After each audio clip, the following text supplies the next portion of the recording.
안녕하세요. 오늘 정말 흥미로운 기업 하나를 들여다보려고 합니다. 바로 DKND인데요. 현재 주가는 그야말로 바닥 수준인데 2026년을 목표로 엄청난 턴어라운드를 준비하고 있다는 평가가 나오고 있습니다. 오늘 이 시간을 통해 이 기업의 진짜 가치가 어디에 숨어 있는지 그 핵심을 확실하게 얻어가실 수 있을 겁니다. 자, 그럼 바로 시작해보죠. 시작부터 가장 중요한 숫자 먼저 보겠습니다.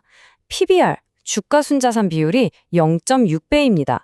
이게 무슨 뜻이냐면요. 시장이 이 회사를 평가할 때 회사가 가진 순수한 자산 가치의 60% 가격만 쳐주고 있다는 거예요. 쉽게 말해서 회사를 통째로 다 팔아도 지금 주가보다 훨씬 많은 돈이 남는다는 뜻이니까 그야말로 박앤세일 중인 셈이죠. 자, 그럼 여기서 근본적인 질문이 생깁니다. 이토록 낮은 평가는 아무도 모르는 기회, 즉 저평가된 보석일까요? 아니면 우리가 모르는 어떤 문제가 숨어있는 가치 함정일까요? 오늘 우리가 찾아야 할 답이 바로 이겁니다. 그 답을 찾기 위해서 우선 DKND가 도대체 뭘 하는 회사인지, 그리고 왜 주가가 역사적인 저점 수준까지 내려왔는지부터 차근차근 파헤쳐 보겠습니다. 자, 이 회사의 사업 포트폴리오를 보면요. 이게 생각보다 우리 생활과 굉장히 가깝습니다. 모자, 상품 유통, 합성 피혁, 부직포, 이게 다 따로 노는 게 아니에요.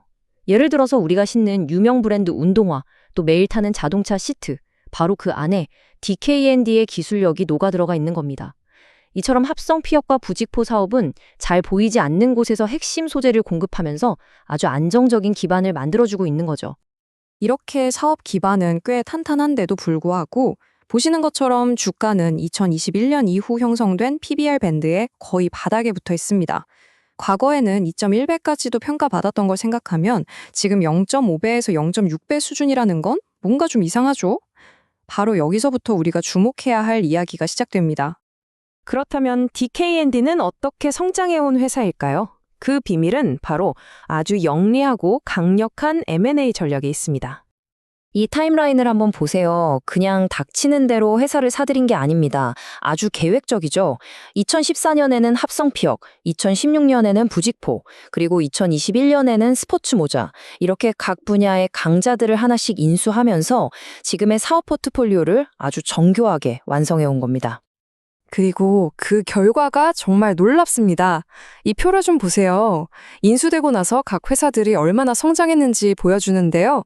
합성피혁은 연평균 10%, 부직포는 14% 가까이?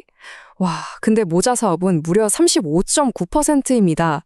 이건 뭐 그냥 회사를 사는 걸 넘어서 인수한 회사를 성장 엔진으로 만들어버리는 탁월한 능력이 있다는 걸 확실하게 보여주는 거죠. 자, 이렇게 사업을 잘 키우는 것도 중요한데 그럼 주주들한테는 어떻게 하고 있을까요? 다음 슬라이드에서 회사의 밸류업 계획을 한번 들여다보겠습니다. 2024년 성적표를 보면요. 재밌는 점이 있어요. PBR이나 ROE처럼 시장 상황에 영향을 받는 목표는 아쉽게도 놓쳤습니다. 하지만 회사가 직접 마음먹고 할 수 있는 것들, 그러니까 주주 환원율이나 자사주 소각 같은 건 목표를 훌쩍 넘겨서 달성했죠. 이게 뭘 의미하겠어요? 우리가 주주들과 한 약속만큼만 반드시, 아니 그 이상으로 지킨다. 이런 강한 의지를 보여주는 겁니다. 그리고 이런 주주 친화 정책이 그냥 한번 보여주기식으로 끝나는 게 아닙니다. 2025년에도 계속되고 있고요.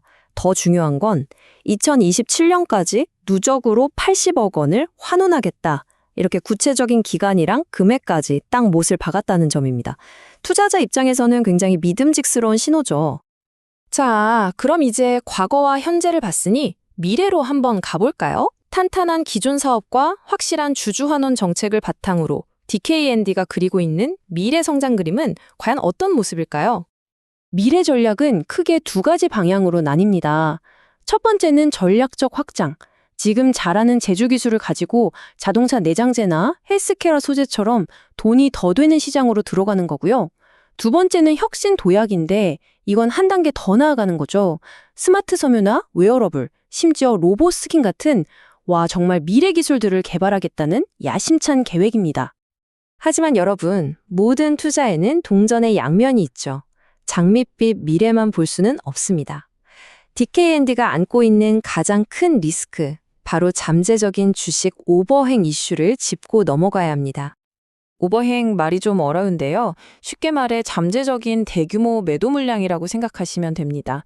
DKNG의 경우에는 이대 주주인 전직 임원분이 아직도 9%가 넘는 지분을 들고 계세요. 근데 이분이 예전에도 종종 주식을 팔았던 이력이 있거든요. 그러니까 이 물량이 언제 시장에 쏟아져 나올지 모른다는 불안감이 주가에 부담을 줄 수 있다는 거죠. 이게 핵심 리스크입니다. 자, 그럼 지금까지 살펴본 강점과 리스크를 종합해 볼 때 우리는 앞으로 무엇을 지켜봐야 할까요? 투자자로서 놓치지 말아야 할 핵심 체크 포인트들을 딱 정리해 드리겠습니다. 2025년과 2026년 딱 이 세 가지만 집중해서 보시면 됩니다. 첫째, 실적이 진짜 턴어라운드 하는가? 2025년에 정말 예상대로 19%대 매출 성장을 보여주는지 확인해야 하고요. 둘째, 신규 고객을 데려오는가? 특히 자동차나 IT 쪽에서 의미 있는 계약 소식이 들려오는지 봐야 합니다. 마지막으로 미래 사업이 돈이 되는가? 스마트 섬유 같은 신사업들이 언제쯤 실제 매출로 찍히기 시작하는지 이게 가장 중요하겠죠? 이 세 가지가 바로 회사가 제대로 가고 있다는 신호등이 될 겁니다. 정리하자면 결정적인 포인트는 이겁니다. DKND는 M&A라는 확실한 성장 공식을 가지고 있고 주주들을 챙기겠다는 의지도 아주 강합니다. 그런데도 시장에서는 그 가치를 제대로 인정해주지 않고 자산 가치보다도 훨씬 싸게 거래되고 있다는 거죠. 그래서 마지막으로 여러분께 이 질문을 드리고 싶습니다. 지금 시장이 이 회사를 잠시 외면하고 있는 걸까요? 그래서 새로운 성장 엔진들이 본격적으로 가동되기 전에 우리에게 기회를 주고 있는 건 아닐까요? 이 질문에 대한 답은 결국 여러분의 몫입니다. 오늘 준비한 분석은 여기까지입니다. 이 내용은 2025년 11월 한국 II협의회 리포트를 바탕으로 정보 제공을 위해 만들어졌고요. 특정 종목의 매수나 매도를 추천하는 투자 자문이 아니라는 점 다시 한번 말씀드립니다.